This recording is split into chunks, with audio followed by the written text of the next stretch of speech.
You're listening to China Manufacturing Decoded from the Sofeast Group.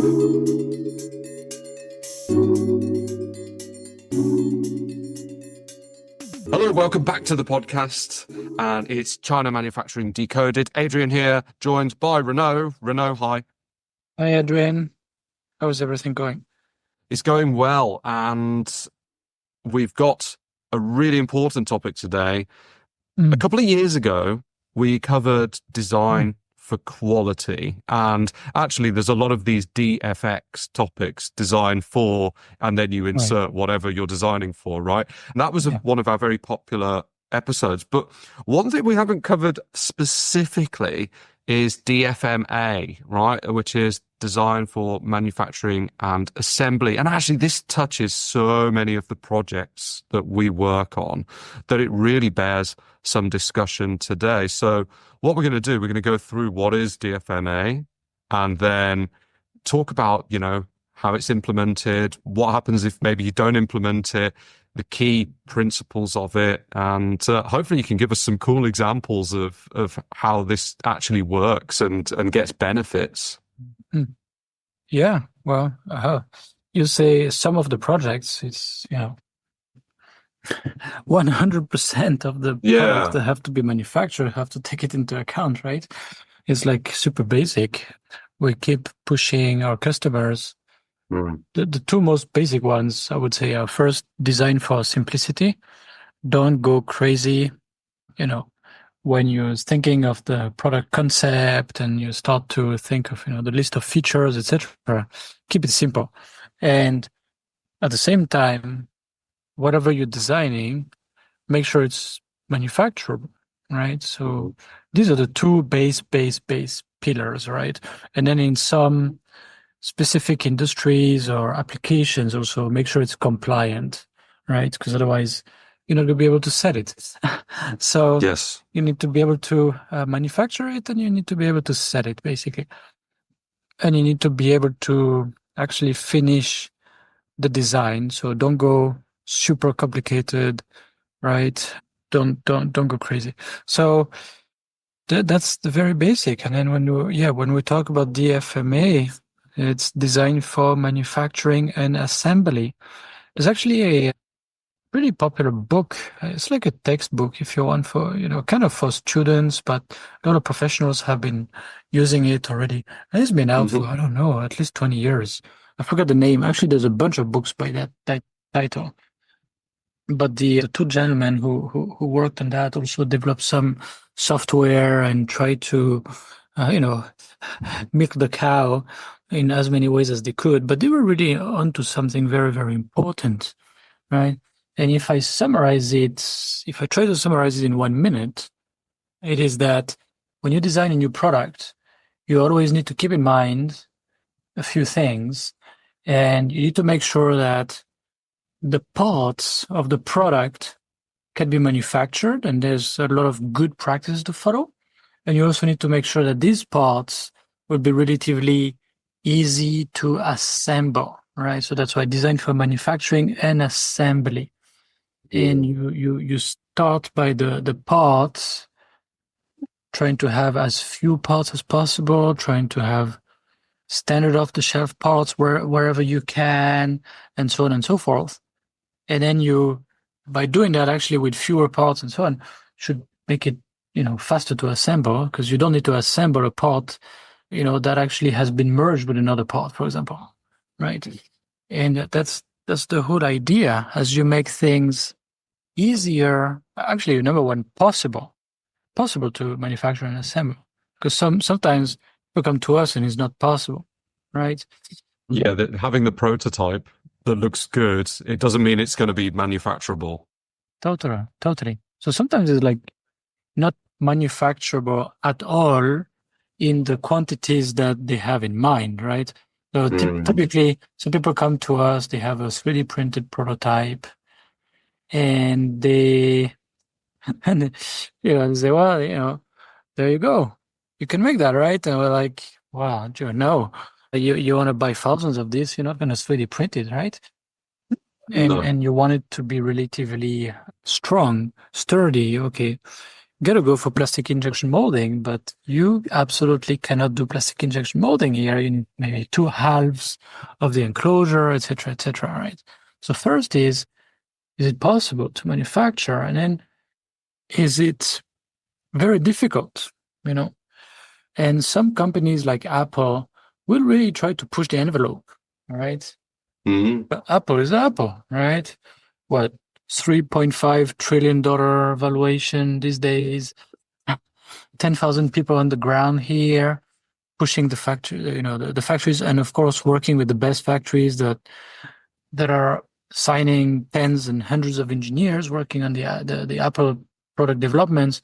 So, what they can do, you may not be able to do, right? And then if you make it easy, the idea is that it will be cheaper and of better quality. Because when you aim for something that's very difficult, that's where you have a lot of quality issues, and maybe 50% of the parts don't pass the quality inspection or testing, right? So that's a lot of extra cost to recycle them, scrap them, rework them, It's a lot of extra cost, plus a lot of inspection, of course, right?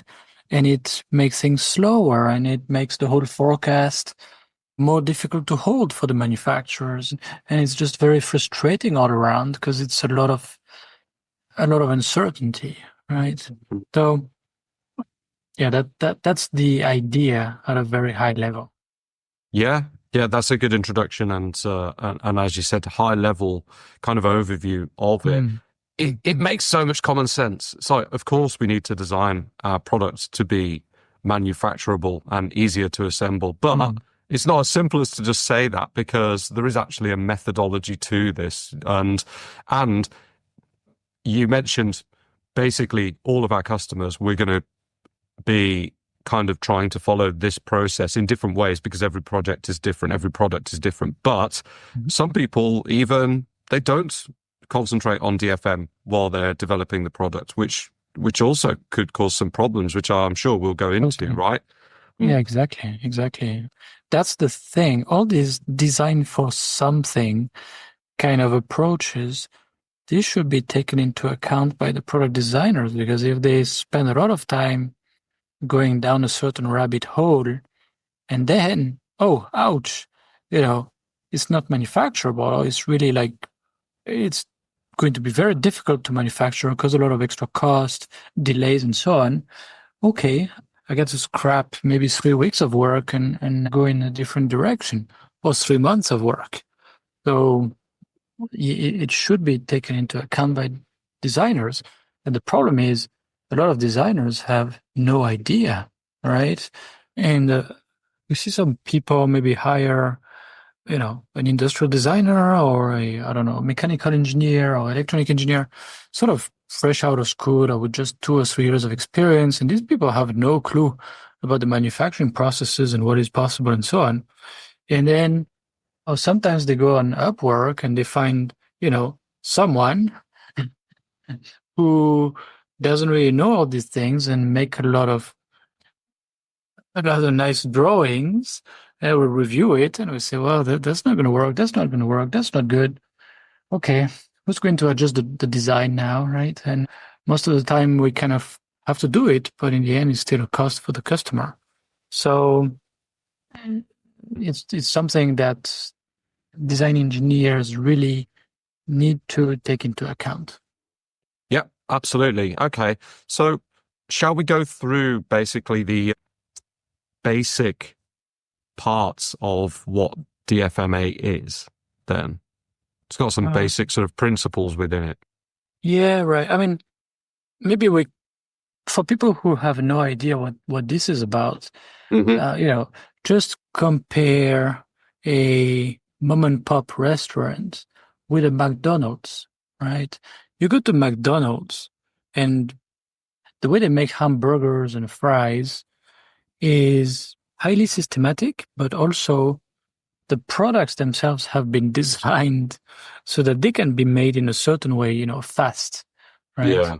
The hamburger, like the beef patty and all these things, this is all designed so that it can be made pretty fast. And then you go to the mom and shop sandwich shop, and they're like, they take their time. They have to cut the bread open with the knife, and then whatever. Oh, put a bit of butter, and then I need to search in the fridge, this and that, and then a few pickles, and a bit of this and a bit of that, and then for the whatever piece of beef, okay, we need to cook it, and maybe it's going to take 5 times longer, or to get the piece of beef right, and so on, right? So McDonald's has not just, highly systematized and improved the production process, but they also designed the products, the way they pick the ingredients, they pick the exact type of bread and type of beef patty and type of salad and type, and everything.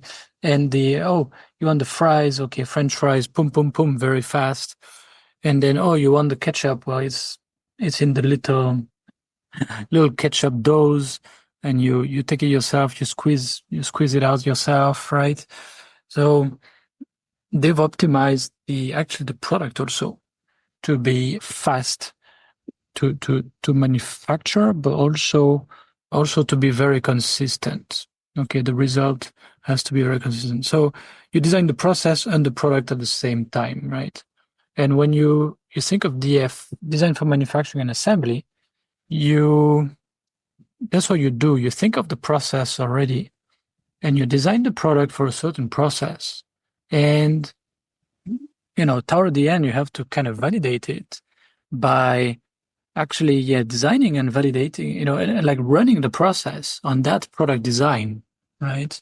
And in the end, you actually validate the product design and the process design, right? And typically for electromechanical products with some custom parts and so on, this is after you get the tooling fabricated, and you get some parts off of tooling, and you put everything together, maybe as a small pre-production pilot run, and you really demonstrate, okay, we really follow this design for these parts, and we make it into the whole finished product, and we can make it at a certain pace and with a certain quality. So the capability and the capacity of the process are validated that way. All right, that's great, right? If you've done a very good job at DFMA, this is going to be much easier than if you just design the product without taking these into account. Does that make sense? Oh, no doubt. Well, it's all about planning and getting ahead of potential issues, but also other benefits as well. It's not only avoiding risks, and again, we're going to go into that as well later on. Mm-hmm. Okay, so let's go, as you were mentioning before. Yes, there's some high-level guidelines, and we can go through this quickly here. I have like 9 guidelines that are usually suggested for design for manufacturing and assembly. And if I go through them one by one quickly, So the first one is as few parts as possible, right? You can usually reduce cost, and also like reduce the total cost and reduce quality issues also by combining parts, by removing parts that can be removed. So if the product designers are always thinking of, okay, can I just get rid of this part? That's just really amazing. If you don't have one part, you don't have to buy it. You don't have to take care of it in, logistics, warehousing, all these things. You don't have to manage a supplier. You don't have to assemble it and check it and so on, right? So a lot of the time, you might make maybe the design of one part a bit more complicated, but then it can eliminate 1 or 2 other parts, right? And that's like the first thing that people should keep in mind usually. Number 2 is there's very often fasteners, right? Let's say, for example, let's look at screws. Okay. Some of the products we work on have, I don't know, more than a dozen screws. and sometimes 20, 30 different, screws at different places. Not necessarily different screws, but at different places.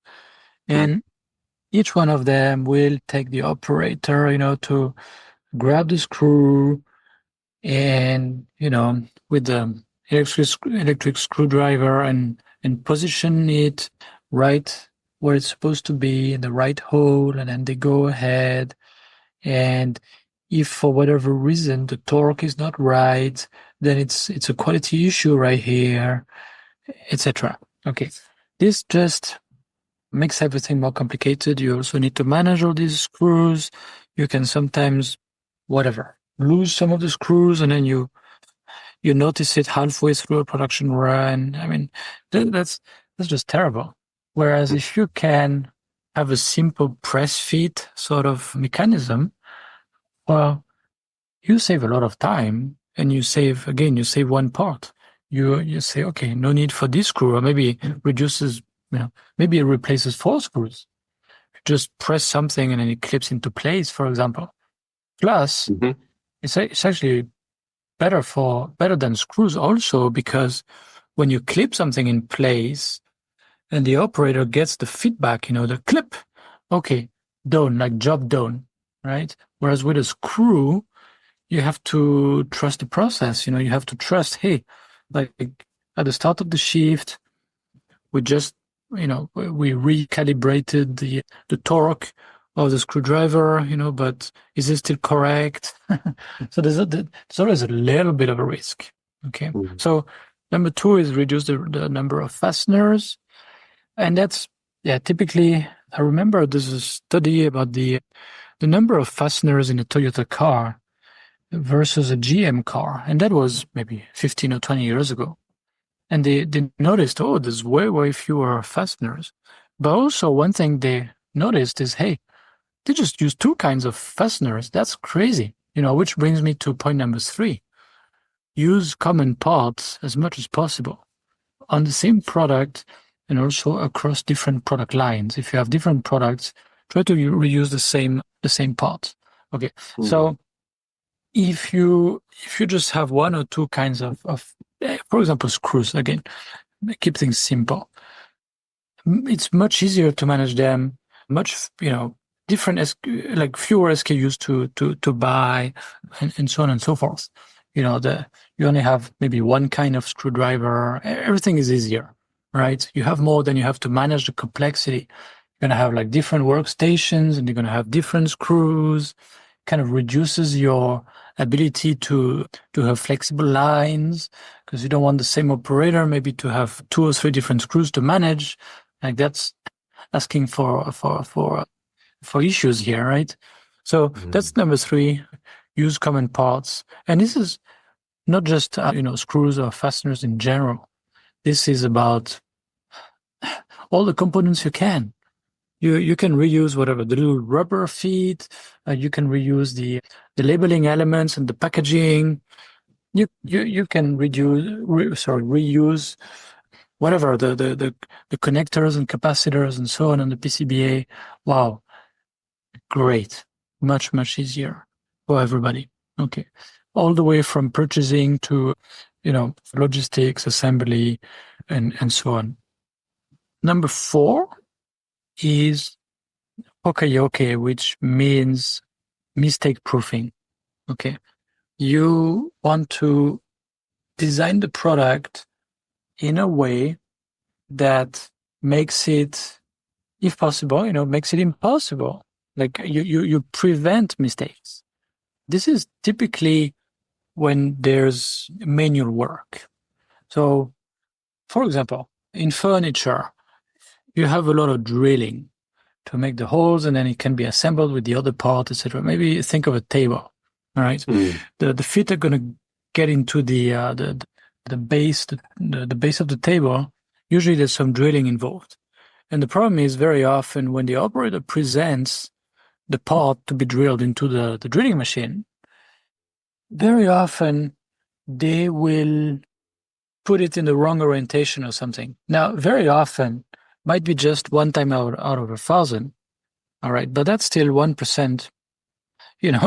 big serious issues, because in the end, maybe the whole table cannot be assembled at all, right? Yep. Because very often these things are shipped flat. They're not assembled, then disassembled, then shipped. They're processed, packed, sent to the customer, and the final user is going to do a part of the quality control, basically, like, can it be assembled, right? If you have 1% issues with that for one hole, and maybe you have like 8 different holes, so altogether that's a lot of quality issues, right? Mm-hmm. And sometimes the worst is that they would do all the drilling, all the holes, and then they would start to check maybe 1 or 2 tables to put together after they've made all the drilling. And sometimes one of the holes is misplaced on 100% of the tables, right? So basically, there's ways to make it impossible for the operator to present the piece of wood, let's say, in the wrong way in the drilling machine. Maybe with a pin or something. If they try to present it the wrong way, it cannot fit, and they're going to say, "Oh, okay, it's not like this; it's like this. Ah, yeah, now it fits. It's fine. I can drill. Otherwise, I cannot even drill." Right? That's a sort of a example that actually is very, very common in drilling operations. Okay. Number 5, self-locating features. So whenever this is really mostly for assembly, but also for some machining and assembly.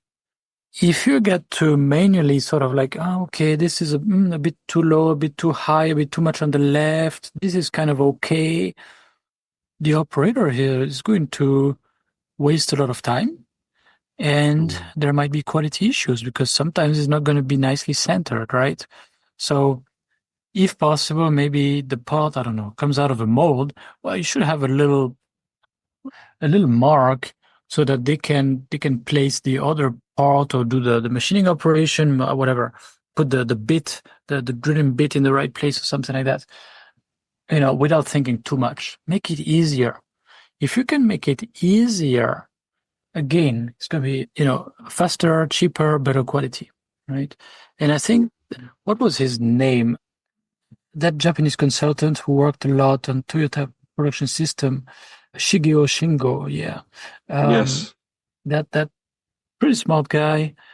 And he wrote a book about, zero defect and poka-yoke and so on.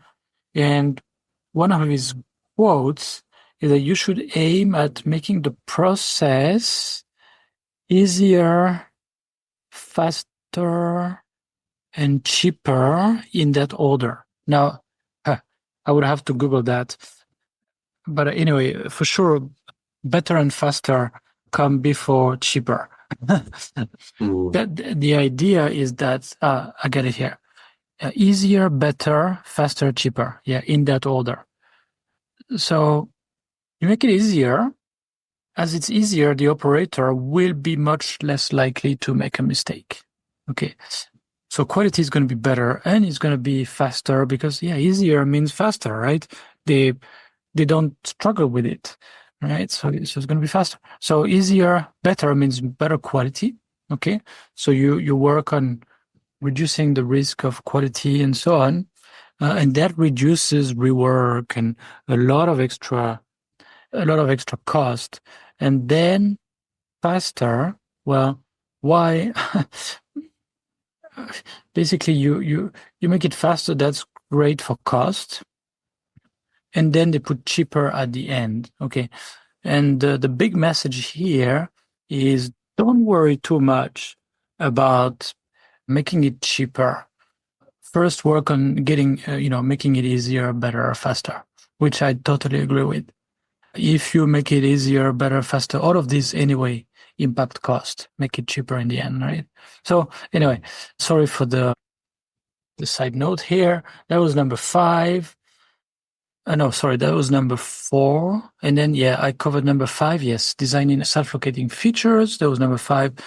Number 6 is to use standard off-the-shelf parts as much as possible. Okay.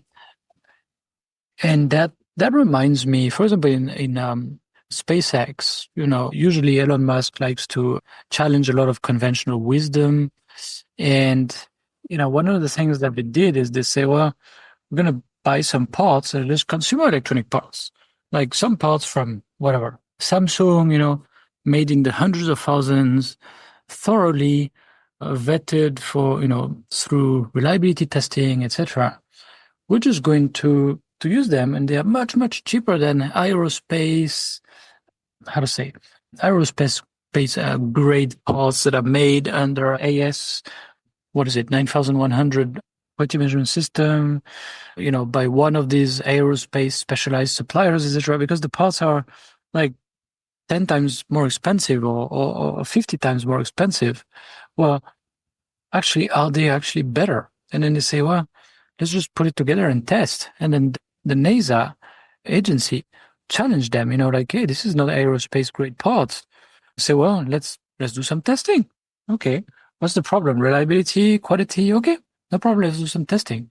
And they found that a lot of common consumer electronic parts that are standard off the shelf are great because, again, made in the hundreds of thousands, mature design, thoroughly tested, often by good suppliers.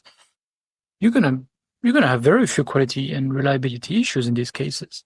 Whereas if you design your own custom parts, well, you have to manage a lot of issues and a lot of risks, right?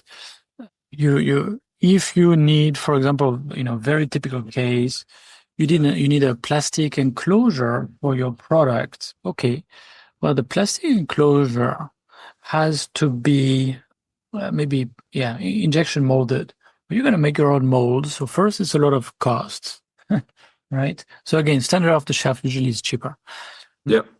And then you're going to have to make sure that, the tooling is well done and the part quality is well done and is made consistently, etc., etc. And there's always a higher risk. And it's always more expensive, like, 98% of the time, maybe, right? So really use standard off the shelf parts. That's a very big topic here. 7, design parts so they can be consistently produced. Yeah. So there's a lot of things here, and I'm not going to try to unpack all of it, but the most common topics, I think, are, number one, people plan for the material and finishes in a way that just doesn't really make sense. For example, they want to die cast some aluminum parts, and even if you add some special additives and silicone, etc., it's going to be porous. And then they want to anodize it, but anodizing looks very bad on a porous surface. So you're going to have a lot of rejects, right? So we keep telling people, no, don't go for anodizing. There are other surface treatments that would be nice, right? If you really want anodizing, then it will have to be CNC machined. Well, if you want to do that in a cost-effective manner, you better change the product design, right?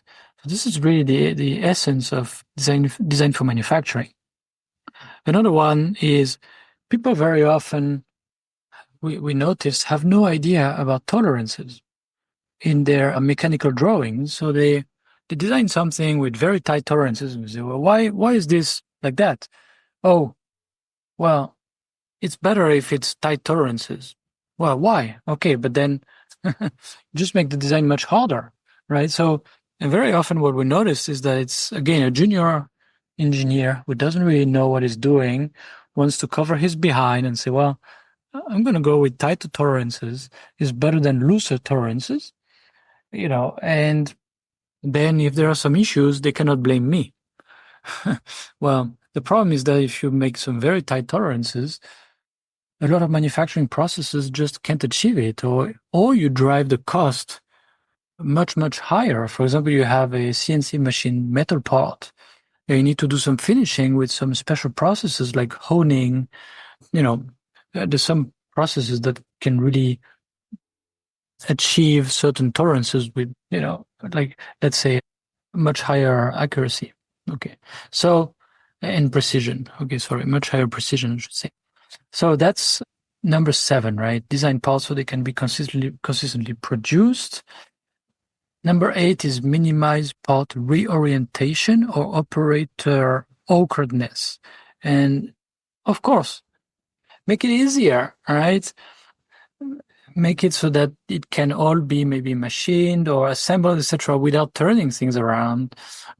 Don't ask people to grab things that are even like hard to hold, And also, if you follow this guideline carefully, it means your product will be much easier to automate, right? Because, robots are not as good as humans to grab the parts, move them around, orientate them in a certain way, and so on. Right? So if you make it easier for humans, you also make it easier for automated equipment.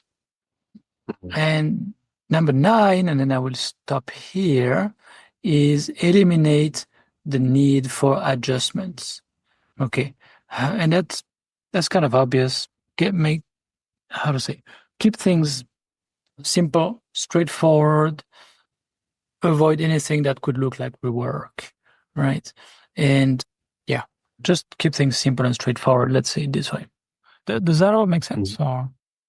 Yeah, it totally does. So that's 9 good ones to think about. And when we consider the sort of overarching goal of, improving quality, speeding things up, reducing costs, of course, which come with it, all of these, they all relate. And even if you didn't do all of them, you'd still expect to get some sorts of benefits. But of course, considering trying to implement all of those ideas while you're doing a DFMA kind of review of your product during the development does make a lot of sense.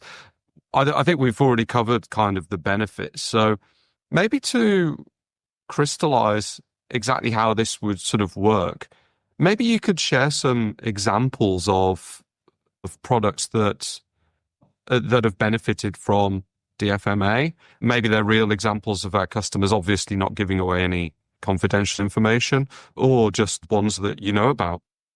Wow. So there's a lot of examples out there. It's better maybe not to go into details about some customer products. There's a pretty famous example, actually, when IBM was designing and making, what was it, fax machines or printers? I forget. Yeah, printer. I believe it was a printer in the 80s. And they designed a printer to make it very easy to assemble and very fast, very, very fast. So typically when you have a printer, you have a lot of kind of awkward operations. Oh, this needs to be screwed here and screwed there, and then this needs to be placed in a certain way, and so on. And also it needs to be reoriented like this and like that, and things are a bit awkward, so people are a bit hunched forward in the working into the corner and so on. And then the new one they designed, and there's actually a YouTube video about it, or at least one YouTube video, and it actually takes, I think, just 30 seconds. So there's much fewer parts. A lot of parts are, the way they are made, it already removes the need to assemble them together, because this is like 3 parts in one, 4 parts in one already. There was some re-engineering to make things just click in place. And a big one is that you just assemble everything from bottom to top, from the top, in a simple way, always in the same orientation. And it went from, I think, maybe 3, 4, 5 minutes to just 30 seconds, if my memory is correct, right? But this is, when a lot of people these days, not just in the USA, are talking about reshoring manufacturing, bring it back to the country. Well, actually, these kind of things has been lost, the very high art of design for manufacturing and assembly, especially, in car production, It's really alive, definitely. But when you look at electronics, especially consumer electronics with fast product life cycles, this has basically disappeared. So you have designers who come up with stuff and they need to develop it and make sure it looks good and works. It actually works and so on. And then design for manufacturing and assembly is actually sort of, okay, let's review it. Typically what we do is we do a review, we point to some issues, and some of them are minor, like, oh, this is a custom design parts need to be, I don't know, die cast or injection molded. Okay, well, you need a uniform wall thickness and you need some draft angles on the walls. Otherwise, it's very hard to eject without making scratches. And you need this and you need that. Oh, this is very thick. This we're afraid it might, there might be some shrink marks. Maybe this one will not be straight, etc., etc. Okay, this is sort of adjustments. And a lot of the things we say is just adjustments, but then really sometimes we have to say no. Like this is not going to work. This is going to be terrible. You got to go back and change, right? This is the two common scenarios. But nobody really spends time to shave, a few minutes off of an assembly job. Just because, whatever, if it's made in China, whatever, the Chinese are pretty fast, and then they'll figure out ways, they'll put in place some fixtures and some jigs, and they try to work on automation and so on, but first we get to get the product to market. We need to get some sales in play, in the pocket, etc.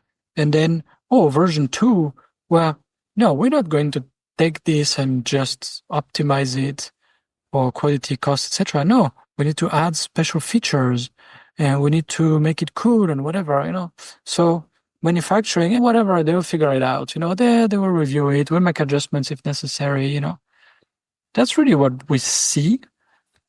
And I'm not saying that nobody does that. In some big companies, they're doing that. But wow, in the SMEs and startups, this is really like an afterthought, right? And there's a lot of other things that compete, right? The product has to be reliable.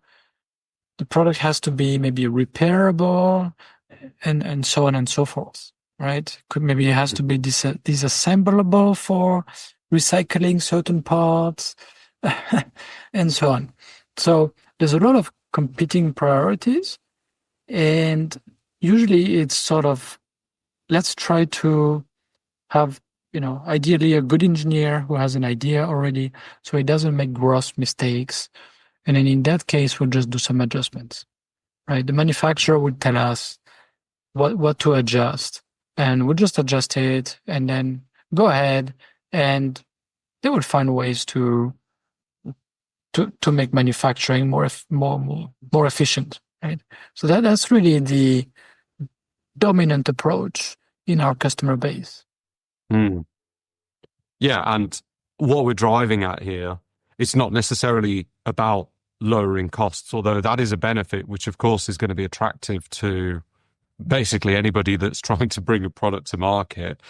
But it's about making sure you can bring that product to market as quickly, as efficiently, with as good quality as possible. And all of these things feed into that lowering of costs, which is, it's a heck of a sort of secondary benefit to this as well, right? So we're simplifying the design, we're using off-the-shelf parts, optimizing, what we're doing for manufacturing, reducing errors. I'm trying to quickly summarize the some of the key points. Making sure that we're, choosing the right components and materials. All of these things, they all fit into that. And so a lot to think about. You also mentioned, actually, in terms of the production and assembly processes, implementing automation, jigs and fixtures and things like that. We've got a really cool video on Agilion's website where we are showing examples of some of these automations, jigs and fixtures. on our assembly lines as well. So for a visual idea of what that would look like, I'll share the video and plenty of other of our resources where DFMA is discussed, or in part or in full, and you can dive into the topic in even more detail. But I hope after that, Renaud, everybody listening is going to recognize that this is in fact an incredibly important kind of process to follow. Doing that DFMA review early on during your development, that's going to yield so many benefits. And so yeah, really worthwhile covering today. Thanks. Yeah, thank you. Okay, well, that wraps it up for this week. We'll be back next week, as ever. Thanks again for listening to this podcast, brought to you by the Sofeast Group. We're on a mission to provide you with everything you need to manufacture effectively in Asia, including inspections, auditing, new product development support, contract manufacturing, 3PL warehousing and fulfillment, and much, much more across Asia's key manufacturing areas. Visit us at sofeast.com, that's SOFEAST.com, to learn more and get help. If you've enjoyed the podcast today, please do rate, review and share, because it will really help others discover us too.